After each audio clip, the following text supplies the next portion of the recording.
Hello peeps, Hillbilly Halfwit, and I had to do a little bit of discussion today because I noticed yesterday we've got our boss, the Starmer, the farmer hammer, putting the UK on a war footing.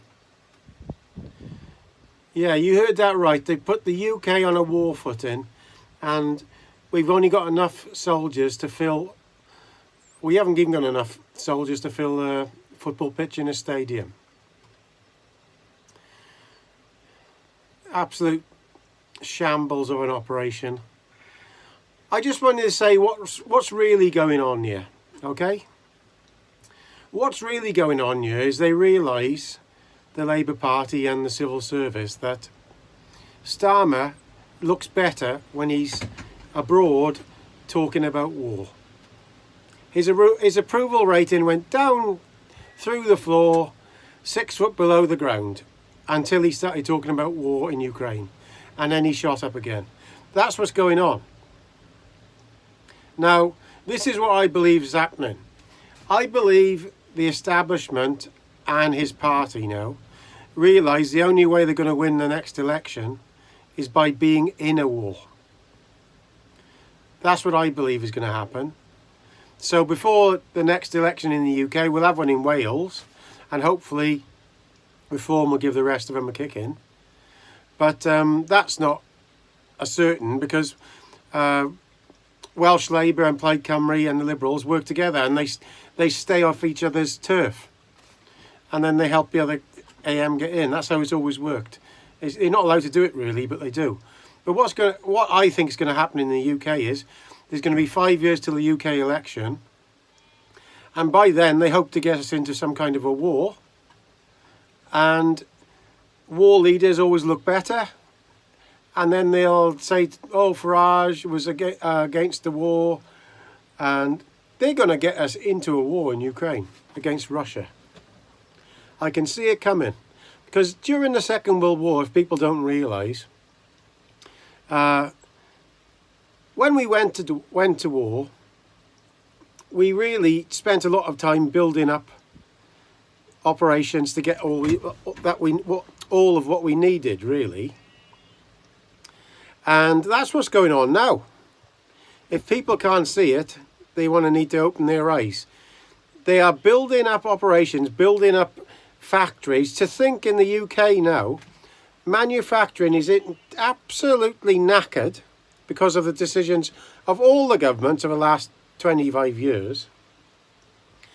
And they're talking about the way to increase employment is to increase making bombs and warships. That should send alarm bells to people, because that's what happened during the start of World War II. And it's pretty worrying. Now, I don't like Putin. I think that start of that war was very dubious, because I think it was really strange how it happened exactly about 2 weeks after lockdown was dropped. And I still say to this day it was well, I can't say what I think about it on here, so I get enough trouble off YouTube now. That was very strange in my opinion. I think it was to take people's eyes off what was happening and what they'd been doing during COVID myself. Now, there's 5,000 people getting killed a week in Ukraine, and it's gone on longer than the Second World War now. Ukraine have got about 1 million soldiers, I think, if I'm right. It's a lot bigger place than the UK, a lot bigger army, and we've got our oar in there. And I'm sure that thing that happened the other day where they did a drone attack against Putin and that was British behind it, because I remember seeing listening to a Radio 4 programme when I was having some chips in Landrinded one day last year, and it was saying how a British manufacturer is basically in charge of all the drones in the Ukraine, and how it's civil service and it's MI6, all that business involved.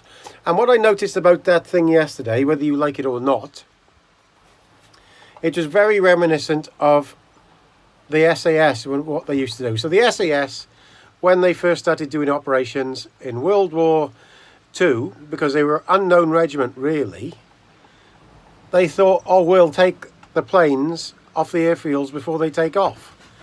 That's what happened yesterday. And you watch, there'll be some kind of a new regiment that's formed, some drone regiment or something like that. I can see it.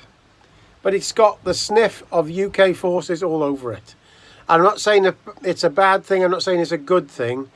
I just don't think wars are a good thing. In my own experience,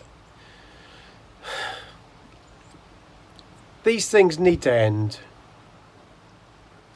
It's just too sad seeing all these people dying. You imagine now, I say this to people when I say these numbers, 5,000 people. So every week in my little town of Raider, I think there's 4,000 to 5,000 people in my town of Raider. Every week, all them people are being killed in Ukraine. Every single week. So a town the size of Raider gets killed. Lots of little villages. And in the end, the only way this is going to come to stop is either by fighting for endlessly for years and years and years, and you might be able to get that little bit of ground back, which I very much doubt it.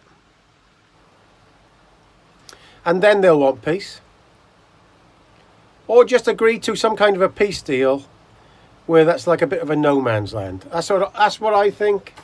I'm not a warmonger. I'm one of these people who thinks if you're so gung-ho about war as Starmer is, why doesn't he send the troops in there now? Can somebody tell me that? Like, if I'm the Prime Minister of this country and I decide something's got to be done, I'm sending the troops in. I'm not pissing about sending somebody else's troops in. I'm saying to the boys, get in there, do your stuff. That's why I'm very, very dubious on what's going on with Starmer, because since the day before yesterday, he's already cut his spending, and he says that we're not spending 3% of GDP on the military. Now, I'm a big thing of the military. I think a good, strong military forces keep you safer. That's what I believe in. My dad was a big believer in it as well. You get peace through strength. And having a person who's running around pretending to be strong is the most ridiculous thing ever. That's why Churchill was a good leader. Because he said what he meant. He meant what he said, and he stuck by it, no matter what happened, even if it meant losing thousands of people. When you've got a wishy-washy leader who just says these sound bites all the time and doesn't do anything, the other side just laugh at you.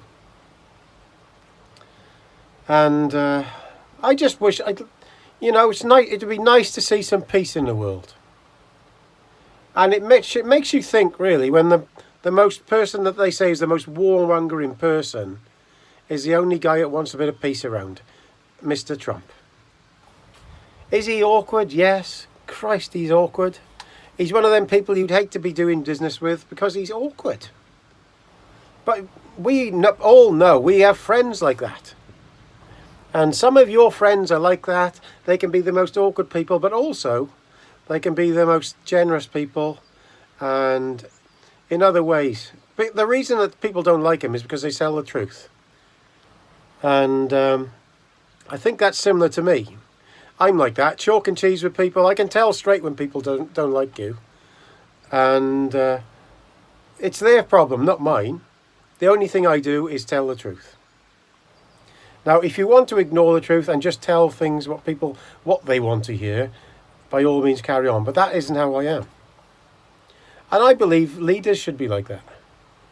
They need to tell the truth of what's going on. So if we're in such a big situation in Ukraine, as they say we are, right? Why aren't we sending the troops straight in? It's because they're scared of Putin, because he's got millions of troops. And whatever they say, he will flood everybody at the front line. And it'll end up in tactical nuclear weapons. We all know that.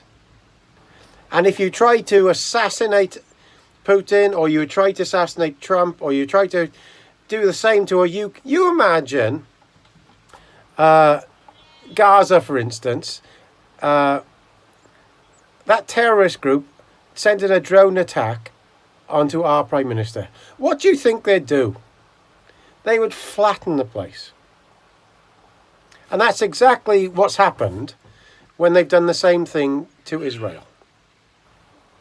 Now, I don't care what you think of both sides. There's lots of people think different things about that. But if you attack a country's leader and you expect not to get away with it and just say, oh, that you missed, that's okay. That doesn't happen. That's what life is like. And I'm afraid that's why people don't realise that's why Trump and that guy from Ukraine are not good. Because those teams, two of them teams that were sent had involvement with Ukraine. They tried to bop Trump off. The one when he was on his golf course was a Democrat member and been raising money for Ukraine. And he's actually been working with some of the Democrat people in Congress. And what he did was he got a rifle in the outskirts of Trump's golf course, and he got body armour against the fence, and he was going to shoot through the body armour between the two vests. And luckily, one of his bodyguards saw it, and they arrested him. But there was another one. That wasn't the main one. The main one was off that building. But there was another one as well. I think there's been 3 attempts. But 2 of them, for sure, was from Ukraine. And the reason was they knew when Trump got in, he'd pull the money out. Good or bad, for whatever you think. You start trying to assassinate people, it's a slippery slope.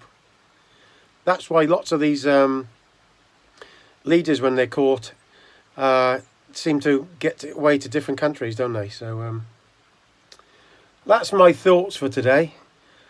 I do think they're trying to push us into a war to keep the status quo in power, and they think that'll stop reform, because they're even changing their policies now on a whim. So last week it was the heating thing. Everybody on the Labour Party, all the MPs were saying how bad all these pensions are, keep them cold. This week they changed their mind, giving them the money back. It's nuts, absolutely nuts. So I got some weird stuff going on my channel at the moment. I've been doing some goodish videos lately off ChatGPT, and they're sharing well. I'm sharing them on Facebook, and they're literally getting 40 or 50 shares of these videos, loads of views, but no subscribers. Literally 0. So we are under attack on this channel, but we don't care, because we're doing it for the right reasons. We are telling the truth. We're not making stuff up. And we're going to keep going. And I will not rest until Welsh Labour are out of the Senedd. I will keep finding this stuff.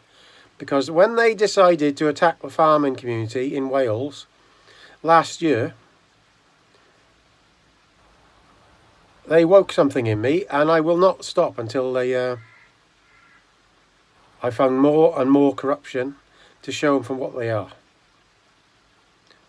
And hopefully next Senedd election I'll have had a big hand in helping getting rid of some of them and getting other MPs in there who are not so crooked and bent.